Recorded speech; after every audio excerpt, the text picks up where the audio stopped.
Bismillahirrahmanirrahim. Assalamualaikum warahmatullahi wabarakatuh.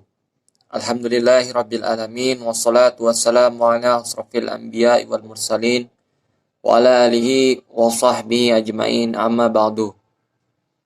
Alhamdulillah, puji syukur kehadirat Allah Subhanahu wa taala yang mana pada kesempatan kali ini saya dapat mempresentasikan sebuah materi yang berjudul Hukum Perkawinan dalam Islam dan KUH Perdata, yang mana presentasi kali ini dibuat sebagaimana bentuk tugas yang telah diberikan oleh Bapak Hervin Yoki Pradikta, MHI, selaku dosen pengampu mata kuliah Hukum Perdata UIN Raden Intan Lampung. Baiklah teman-teman sekalian, adapun materi yang pertama terkait perkawinan dalam hukum Islam. Yang pertama ialah pengertian. Nikah atau perkawinan merupakan perjanjian hukum atau akad untuk membolehkan seorang laki-laki memanfaatkan seorang wanita untuk menikmati kenikmatan yang awal mulanya merupakan perbuatan yang diharamkan menjadi dihalalkan dengan telah mengutarakan akad yang benar. Lalu pengertian perkawinan dalam komplikasi hukum Islam yaitu merupakan akad yang sangat kuat atau mitsakon kholizan untuk menaati perintah Allah dan melaksanakannya ibadah. Yang mana hal tersebut telah diatur sesuai firman Allah dalam Quran Surat Az-Zariyat ayat 49 yang berbunyi A'udzubillahi minasyaitonirrajim, Bismillahirrahmanirrahim.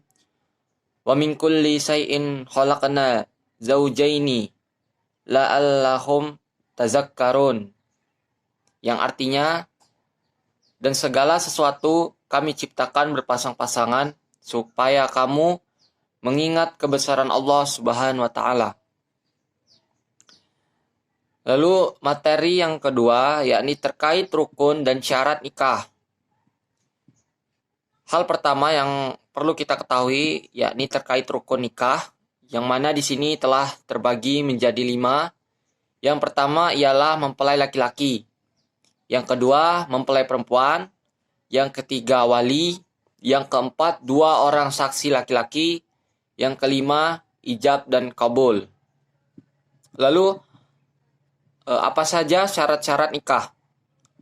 Yang pertama ialah syarat mempelai laki-laki yang tergolong menjadi 4.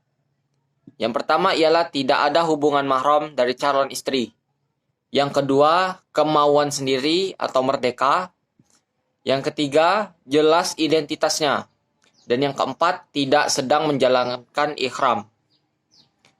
Lalu adapun syarat untuk mempelai perempuan, yang mana di sini telah terbagi menjadi 7. Yang pertama ialah tidak ada halangan syar'i. Yang kedua, tidak berstatus istri yang masih sah.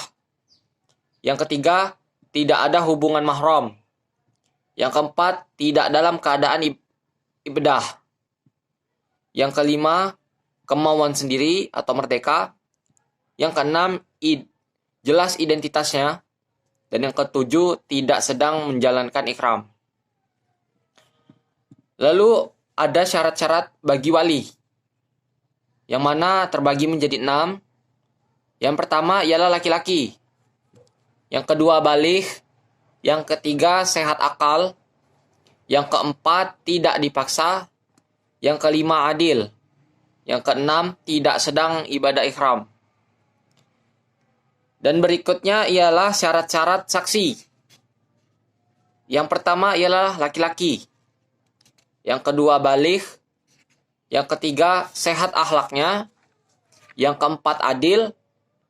Yang kelima, mendengar dan melihat. Yang keenam, tidak dipaksa. Yang ketujuh, tidak sedang ibadah ikhram.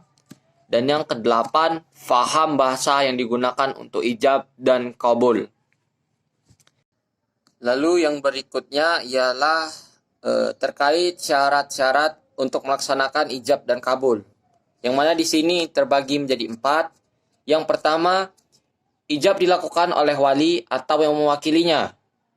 Sedangkan kabul dilakukan oleh mempelai laki-laki atau yang mewakilinya, keduanya harus mumayyiz.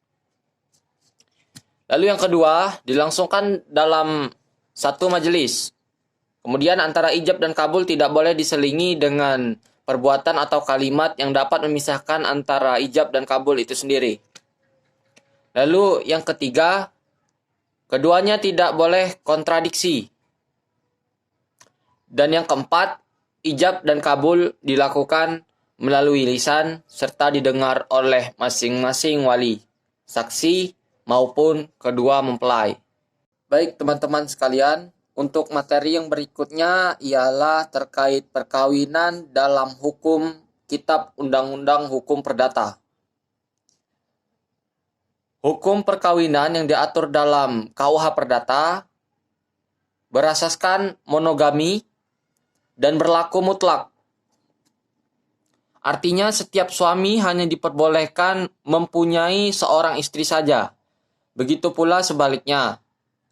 Hal ini sesuai dengan ketentuan pasal 27 KUH Perdata. KUH Perdata memandang perkawinan hanya dalam hubungan keperdataan. Lalu dalam pasal 126 KUH Perdata, hal ini berarti bahwa perkawinan itu sah apabila telah dipenuhinya ketentuan hukum atau syarat hukum dari KUH Perdata itu sendiri. KUH Perdata tidak memandang faktor keagamaan sebagai syarat sahnya perkawinan. Hal ini ditegaskan dalam pasal 181 KUH Perdata, di mana upacara keagamaan tidak boleh dilangsungkan sebelum perkawinan diadakan di hadapan pegawai catatan sipil. Di dalam KUH Perdata, perolehan keturunan bukan merupakan tujuan perkawinan. Lalu ada larangan perkawinan yang dipandang dalam Kitab Undang-Undang Hukum Perdata, yang mana perkawinan yang dilarang yakni meliputi 4. Yang pertama, mereka yang bertalian keluarga dalam garis keturunan lurus ke atas dan ke bawah atau dalam garis keturunan menyamping, yaitu antara saudara laki-laki dan saudara perempuan, yang mana hal ini telah ditentukan dalam pasal 30 KUH Perdata. Yang kedua, ipar laki-laki dan ipar perempuan. Paman atau paman orang tua dan anak perempuan saudara atau cucu perempuan saudara. Atau antara bibi atau bibi orang tua dan anak laki-laki saudara atau cucu laki saudara. Yang mana telah terdapat dalam pasal 31 KUH Perdata. Yang ketiga, kawan berzinahnya. Setelah dinyatakan salah karena berzina oleh putusan hakim, yang mana hal ini telah ditentukan dalam pasal 32 KUH Perdata. Lalu yang keempat, mereka yang memperbaharui perkawinan setelah pembubaran perkawinan terakhir jika belum lewat waktu 1 tahun, yang mana hal tersebut telah ditentukan dalam pasal 33 KUH Perdata. Lalu yang berikutnya ialah terkait pemberitahuan, pencatatan, dan pengumuman perkawinan. Bahwa semua orang yang hendak kawin harus memberitahukan kehendak itu kepada pegawai catatan sipil tempat tinggal salah satu dari kedua pihak, yang mana telah ditentukan dalam pasal 50 KUH Perdata. Pemberitahuan ini harus dilakukan baik sendiri maupun dengan surat-surat yang dengan cukup kepastian memperlihatkan kehendak kedua calon suami istri. Dan tentang pemberitahuan itu oleh pegawai catatan sipil harus dibuat sebuah akta, yang mana hal ini telah ditentukan dalam pasal 51 KUH Perdata. Bahwa sebelum perkawinan dilangsungkan, pegawai catatan sipil harus menyelenggarakan pengumumannya dengan jalan menempelkan sepucuk surat pengumuman pada pintu utama daripada gedung dalam mana register catatan sipil diselenggarakannya. Surat itu harus tetap tertempel selama 10 hari. Pengumuman tak boleh dilangsungkan pada hari Minggu atau hari Tahun Baru, hari Paskah, hari Natal, dan hari Mi'raj Nabi.